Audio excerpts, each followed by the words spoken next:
Okay, so what I'd like to do with this series of videos is to show or explain rather my thought processes. How-to videos are a bit boring, and if you see somebody, removing a stuck bolt or something, that's also a bit boring. So I've been lucky so far with this project because most of the bolts have come out uh, without snapping, apart from one, which doesn't really matter, I'll remove it later. And I've also been doing a little bit of detective work, so I've been reading up on the model range, and it would appear this bike here, which I thought was an XS750E, is in fact an XS750F. Someone has modified it by installing an oil cooler.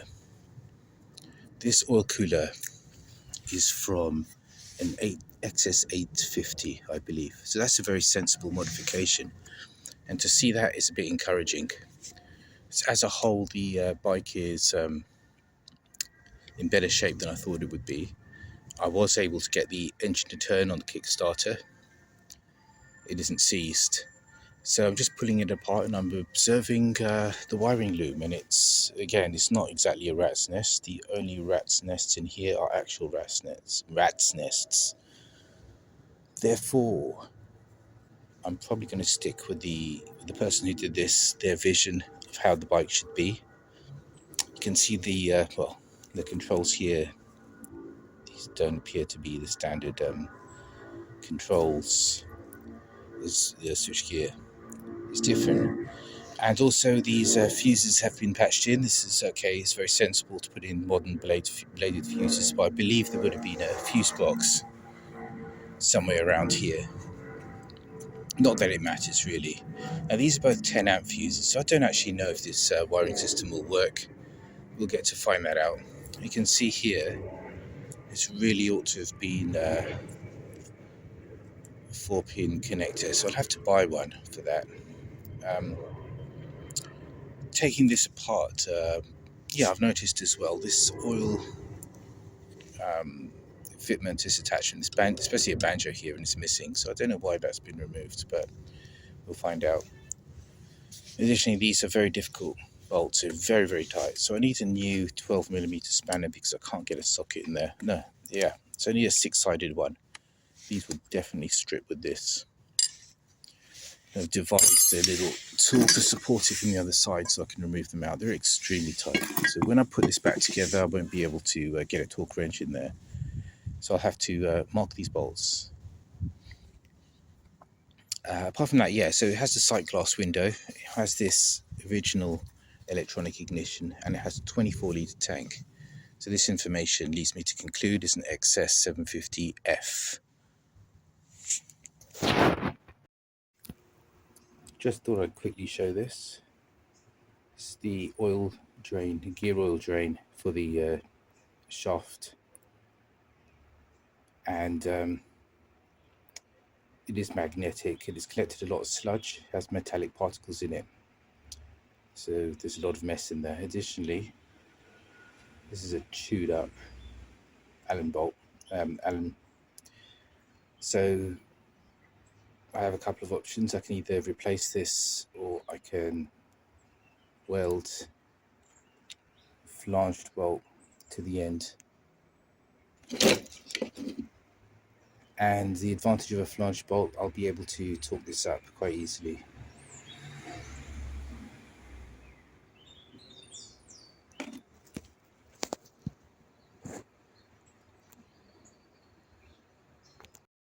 Okay, a quick project update. I'll be cooking in a moment, as you can see. For the time being, here's the Yamaha project.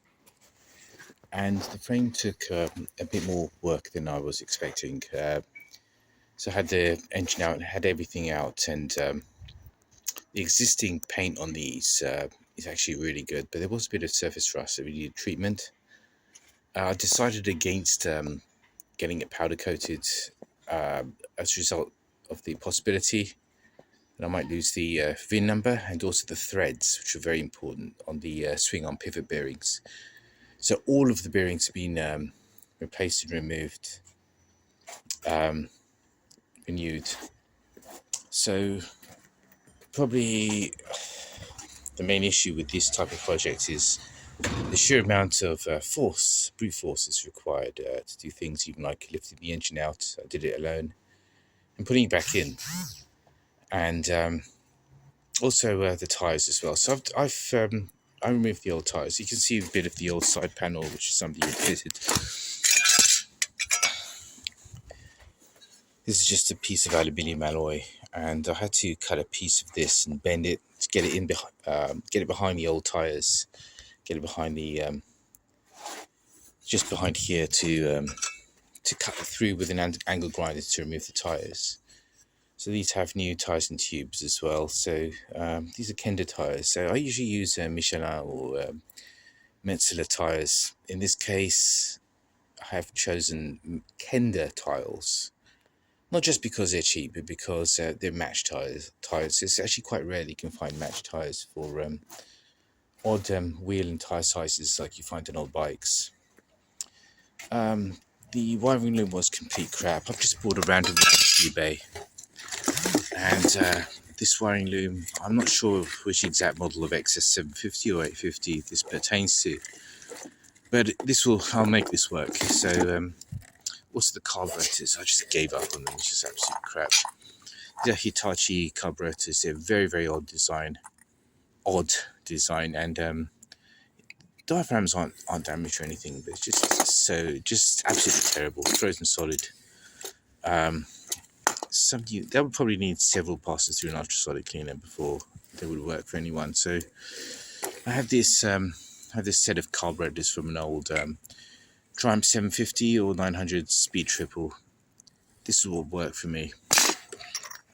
Oh, I shouldn't have slammed them down quite like that because they are really good carburetors. But nevertheless, yeah, so popping bearings out and things like that, you will have slide hammers and all kinds of specialist tools. I just put a dab of weld on the side. This always pops them out very, very easily and quickly. Just leaving it out with a screwdriver after they distort after applying a bit of weld. So as for the manuals, this has less information actually. This is a downloadable manual. Less information than I was expecting. And so the Haynes is surprisingly useful in the case of this bike. As for the clocks, I don't think I'll be keeping them. I think I'll replace them with the original clock. So as you probably noticed from the last video, if you're familiar with these bikes, something peculiar about the engine on this bike. So let's have a really close look at it, because at the moment it doesn't have an oil cooler fitted, and it did. So I have the oil cooler. I'll probably clean it out with my surplus Red X and extra kerosene. Red X is mostly kerosene, and then flush it before applying it with new seals. Why aren't I rebuilding the engine? Simply because if it isn't broken, don't fix it. The engine does turn, contrary to what I said in my last video. I have no reason to suspect the engine is damaged in any way. I know I need a new regulator rectifier. Probably get a Lucas MOSFET. It's cost effective and it works very well for me always. Yeah, 3-phase rectifier. So not really very much to say. I mean, bits and pieces like this is why the running gear is more important on these bikes than engine, I'd say. If you want to actually use a bike and not just make a YouTube video of some kind of rebuild or to prove something, this is C solid. So this pushes up on the rear brake piston. So this needs properly cleaning and greasing before it's put back on. So yeah, I think mostly what I didn't really like was I don't really like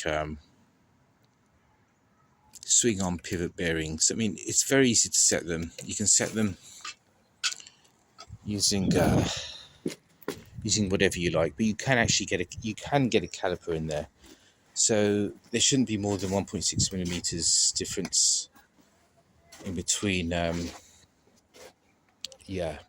The space between the frame and the swing arm itself shouldn't be more than 1.6 millimeters in greater or lesser on either side, and so that's pretty easy to get that sorted. But yeah, so yeah, as I mentioned in the last video, somebody had fitted these rear shocks, and you do have to be careful with shaft bikes because there's a limit. There's a coupling link which links the propeller shaft to the rear bevel drive, and has a limited range. So if you exceed that range in the higher or lower, the upper or lower region, it can lock up and have disastrous results. So yeah, everything's been changed. These aren't the handlebars that you saw. I'll probably fit completely different handlebars, 3 different sets. But anyway, these are new bearings. Everything's new. The forks have been. I've put new fork oil in, and Yamaha OEM fork seals. And the fork seals, quite important, obviously. The forks, as you know from the last video, are actually fine. So these look absolutely ridiculous. I always fix fork gaiters, but I'll just cut a few of these ribs off, and these will fit fine. They won't look so stupid. Yeah, so with the handling with these bikes, I mean, it's often overlooked, but these rubbers, if they're in good condition, as these ones are, they have a significant impact upon the way the bike feels and rides. So I do actually want to use this. This isn't just like a YouTube thing. So yeah, so I knocked a lot of dents out of this. It's well worth keeping, the front mud guards and rear mud guards. And as a result, it's completely distorted. So I have to remove this and bend this back so that it will fit properly. Yeah, so things like that clean up pretty well. So yeah, these things that were fitted, what the hell are they? Well, I'm in my theory. My guess is that these were some kind of Harley or British bike aftermarket parts, and I don't like them. Okay, they're very simple switches and stuff.